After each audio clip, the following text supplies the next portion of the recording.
Bobotoh, kita lanjutkan lagi obrolan kita dengan Kang Subur. Tapi kali ini kita langsung ngobrol ke arah sepak bola, ya.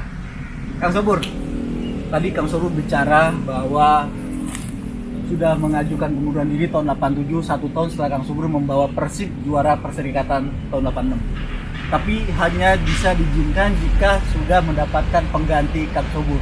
Nah, gimana nih cerita mencari menjadi pengganti kiper Kang Subur? Kan salah satu yang saya tahu tidak ada pelatih kiper gitu. Baik, terima kasih Opa. Saya sedikit cerita pengalaman. Ya, mohon maaf kalau seandainya nanti yang terkait dengan ini tidak berkenan, silakan hubungi saya. hubungi Opa Dani. Halo Kang Samai. Oh, ternyata Samai. Halo, Mas Samai Setiadi. Sekarang di Sukabumi ya. Kalau lihat video ini nanti kontak saya ya. Silakan. Baik. Nah, pada saat saya mencoba untuk mengalihkan kegiatan saya ke sepenuhnya bekerja berkarir di perbankan, saya masih ingat dipanggil sama ketua umum saat itu, Bapak Wali Kota Bandung, almarhum Bapak Haji Mahyudi.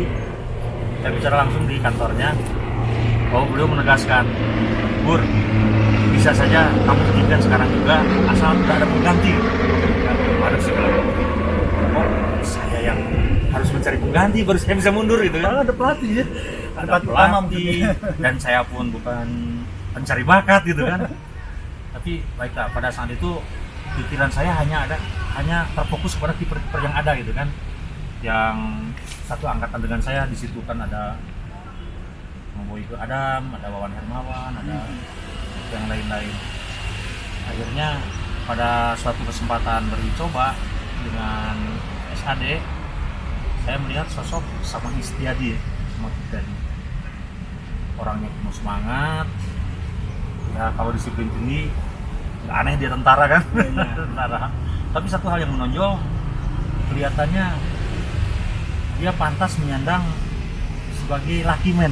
Lucky man ya. Iya. Bukan laki-laki, bukan lucky man ya. Laki-laki yang beruntung gitu ya. Betul. Karena pada saat posisi-posisi kritis, gawangnya itu selamat bagaimana aja jalannya gitu kan. Baik terselamatkan oleh bek, oleh tiang gawang, bahkan melenceng gitu kan. Di samping dia juga melakukan sip-sip dengan positioning yang bagus gitu. Akhirnya coba saya membicarakan dengan Pak Indra Thohir saat itu. Pak Indra Thohir mengakomodasi, Pak Ade Dana mengakomodasi juga. Satu masih ada Pak Indra Thohir belum jadi pelatih kepala Persib. Oh, masih asisten. Gitu. Tapi dalam obrolan nyambung gitu. Karena alasan-alasan saya mungkin rasional bahwa kelebihan Samai Setiadi tidak dimiliki oleh setiap kiper yang ada gitu kan, termasuk saya sendiri. Apa itu Kang kelebihannya kan? Ya, Selain lucky man ya, selain lucky man. betul. Positioning bagus. Ya menunjang ke lucky man tadi gitu kan, bahwa dalam posisi kritis apapun bisa saja gitu, tidak kebobolan gitu kan, tidak kebobolan. Bisa membentur kaki apa memang dia pasang gitu kan. Tapi pada saat keberuntungan itu tidak datang, sebagaimana posisi bagus, gerakan bagus, antisipasi bagus, sia-sianya tangkapan juga lepas gitu kan, kasarnya kan. Untuk beliau itu hal-hal semacam begitu nggak ada sama sekali gitu. Bukan saya kan dulu Kang. Iya. Apakah pemain sebelumnya sebelumnya tidak seperti itu? Ya kan ada yang satu angkatan sama Kang. Ada, betul. Secara teknis, kalau saya jujur saat itu lebih baik daripada Samai Setiadi, bahkan mungkin dengan saya sendiri gitu kan, secara teknis. Pengalaman mungkin juga lebih karena dia udah terlebih dahulu ya Pak ya.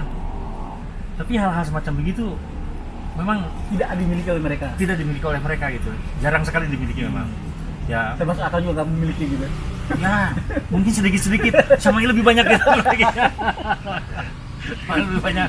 Samai lebih banyak memilikinya. Jadi pada akhirnya latihan bareng, cuma karena saya terlalu semangat pengen segera mewujudkan keinginan saya bahwa saya harus segera fokus di pekerjaan, saya pun mengambil posisi lebih gitu. kalau seandainya pemanasan memberikan pemanasan kepada Samai, kepada kawan-kawan yang lain tuh jadi lebih semangat lagi. Jadi seolah-olah saat itu kawan-kawan bilang, wah seolah-olah jadi pelatih kiper gitu kan. Padahal pelatih kiper nggak ada saat itu gitu kan, latihan sendiri semuanya juga. Ya kita senemu-nemu lah apa yang dikonsultasikan dari pelatih-pelatih di luar Persib atau di mana kan. Saat itu kebetulan saya sebelum masuk Persib itu ngambil dari jalur Porseni tingkat mahasiswa ya Pak ya, yang pelatihnya di IKIP saat itu Pak Tohir. Pak Indra Tohir ini asisten dosen sepak bola dari Pak Tahir Jide. Ngapain sepak bola atau bulu tangkis sebenarnya spesialisasi? Pak Tahir Jide dosen sepak bola. Menurut informasi Pak Tohir, karena saya juga bukan di FPOK kan, saya di PLS di PLS, beda jurusan. Tapi memang apa yang Pak Tohir akomodasi, apa yang Pak Tohir sampaikan kepada saya, ya saya percaya sepenuhnya bahwa beliau ahlinya gitu kan di situ kan, ahlinya. Nah dari Porseni tingkat mahasiswa, IKIP, Bandung di juara, tingkat Jabar juara, masuk ke tingkat nasional, selalu terjegal oleh UKI saat itu. UKI Universitas Kristen Indonesia. Betul, yang 16 pemain nasional di situ semua gitu kan. Bahkan cadangan pun pemain nasional gitu kan. UKI Jakarta. Betul. Yang di Cawang itu. Betul, Rulinere di situ semuanya kan. Kipernya Benar Tobing. Roni Sarjini almarhum. Ada semua di situ. Wahyu Tanoto, Budi Tanoto di situ juga. Nah, singkat kata Asian University Games 1 terbentuk, pemain IKIP juga ada 6 orang termasuk saya Adeng. Kedua juga begitu dan juara gitu Pak ya di Asian University Games. Jadi PSSI juga mungkin melihat di situ juga kan. Saya tidak tergantikan, juara, sampai ada kesempatan coba masuk Garuda saat itu. Jadi sebelum di Persib saya berkiprah banyak, sebenarnya di pusat saya udah banyak berkiprah gitu. Ada modal dua di sana ya kan? Betul di situ. Nah jadi dari situlah Akang Otom menyerap ilmu pelatih dari pelatih kiper yang disediakan. Ya pelatih kiper saat itu belum ada di tingkat nasional itu. Nasional juga belum ada saat itu. Hanya head coach aja gitu kan yang itunya menata kita. Ya dari apa di situ ya kita laksanakan, terapkan di Bandung. Turunin juga sama. Betul. Apa yang saya dapat ya saya turunkan gitu kan. Pokoknya apapun yang saya dapat, guling rekam. Tapi sampai sok protes, wah ya secara logika latihan tekia gitu. Protes nggak sama sebagai anak muda kan, mungkin masih meledak-ledak. Saya tahu persis dia tentara kan. Saya pun satu klub PSAD gitu kan. Berani enggak masalahnya. Walaupun saya sipil gitu kan. Siap aja. Oh gitu, karena senior gitu pokoknya samain siap aja, itu yang saya suka gitu kan. Apapun ditelan mentah-mentah semuanya. Tapi saya juga ngenyelakain gitu karena pengen segera terbentuk gitu kan. Tapi Akang tadi sempat cerita juga di luar ya, tadi sempat kita ngobrol-ngobrol katanya. Pada saat itu satu liftingan dengan Samai ada Erik Ibrahim, ada Jajang Sunarso. Kenapa itu akhirnya Samai yang muncul? Nah, pada saat saya diminta mencari penggantinya, sebenarnya saya cukup optimistis dalam waktu dekat juga bisa gitu kan. Karena kiper yang ada juga saat itu qualified semua. Dari Boyka Adam, Wawan Hermawan, Erik Ibrahim, ada juga Jajang Sunarso almarhum, ada juga. Cuma yang dari yang ada di sini kelihatan yang paling antusias untuk main, paling semangat untuk latihan juga, ya diantaranya almarhum sama Erik Ibrahim. Tahunya pada saat harapan saya udah tinggi, rupanya mereka nggak sabaran. Ada kesempatan ditawarin Galatama, langsung masuk Galatama tanpa ngomong dulu gitu kan. Pika sebelum tersisa lah sama Istiadi. Sebenarnya ada juga yang lain gitu kan, ada juga. Cuman yang itu tertariknya sama Istiadi masuk dengan Lucky Man itu mungkin pelatih juga saat itu Pak Indra Tohir terpengaruh juga gitu kan. Bahkan kalau tidak salah saya pernah dengar gitu alasan beliau untuk pakai sama Istiadi Lucky Man juga. Gitu. Ada satu frekuensi sebenarnya dengan Pak Indra Tohir ya. Karena memang udah lama ya. Sejak awal 80-an udah dengan Pak Tohir kan di IKIP. Oke. Nah, terus ketika Samai sudah dimunculkan gitu, tapi kapan Samai tampil di gelanggang resmi? Kan Akang katanya masih bermain juga. Betul. Gitu. Saat itu kalau tidak salah kompetisi 90-91 ya, Ya. yang juara bersama Istiadi jadi kiper utama di babak final. Hanya di babak final Di atau di putaran final. di putaran final pernah main sekali dan babak finalnya. Jadi dari babak penyisihan Akang yang jadi Babak penyisihan jago. masih saya, waktu tur Sumatera semuanya masih saya. Tapi akhirnya melihat kondisi saya mungkin sudah konsentrasi terpecah atau apa gitu kan, unsur lakinya itu udah berkurang. Begitu masuk sama kelihatan lakinya lebih bagus gitu kan, Sama akhirnya yang ngambil posisi. betul ambil posisi dan memang alhamdulillahnya saat itu sama bisa mengantarkan Persib jadi juara juga gitu kan. Nah, ketika bagaimana perasaan Akang secara emosional lihat sama yang Akang latih, tanda kutip, bisa menggantikan posisi Akang dan membawa gelar juara. Wah, campur aduk. Jujur, nyesalnya ada gitu kan. Sialan, tempat gua kasihin, dia aja jadi ngetop weh. Juara lagi kan. Ada. Rasa syukurnya ada, berarti saya bisa dengan mulus, saya bisa fokus di pekerjaan lain. Kalau bangga sih tentu ada ya, apalagi yang bersangkutan menunjukkan sikap respect pada saya gitu, tidak hanya sekedar senior aja gitu kan. Betul. Bonus sama bonusnya. Bonus sama juara. Sama kalau kan eleh beken gua. Tapi kalau Sami lebih gede nih, pincak kaki jatah saya gitu ya. Tentara Bager.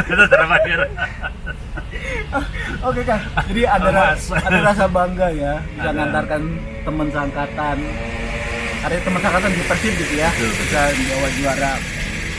Dan ini kebahagiaan ini menghapus nggak cerita Akang 2 kali gagal adu penalti di kompetisi perserikatan oleh PSM Medan tahun 82, 83, 85. 85. Bisa terhapus nggak trauma itu atau itu trauma berkepanjangan? Saya pikir untuk yang 2 kejadian luar biasa tersebut dengan apapun gak bakalan terhapus.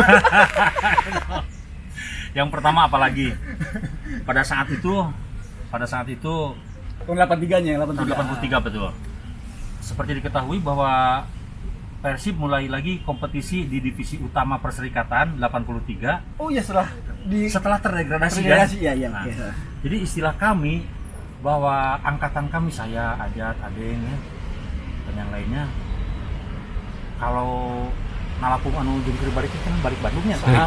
Balik Bandung. Nah pada saat itu kebanggaan balik lagi ke Bandung tuh sebenarnya saat itu gitu, balik Bandung ya.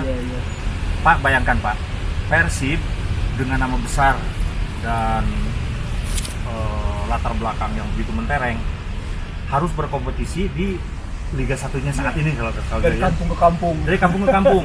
Subang, Purwakarta, Cirebon itu bukan kotanya, Gunung Jatinya. Jadi stadionnya itu di Kebon Tebu gitu kan.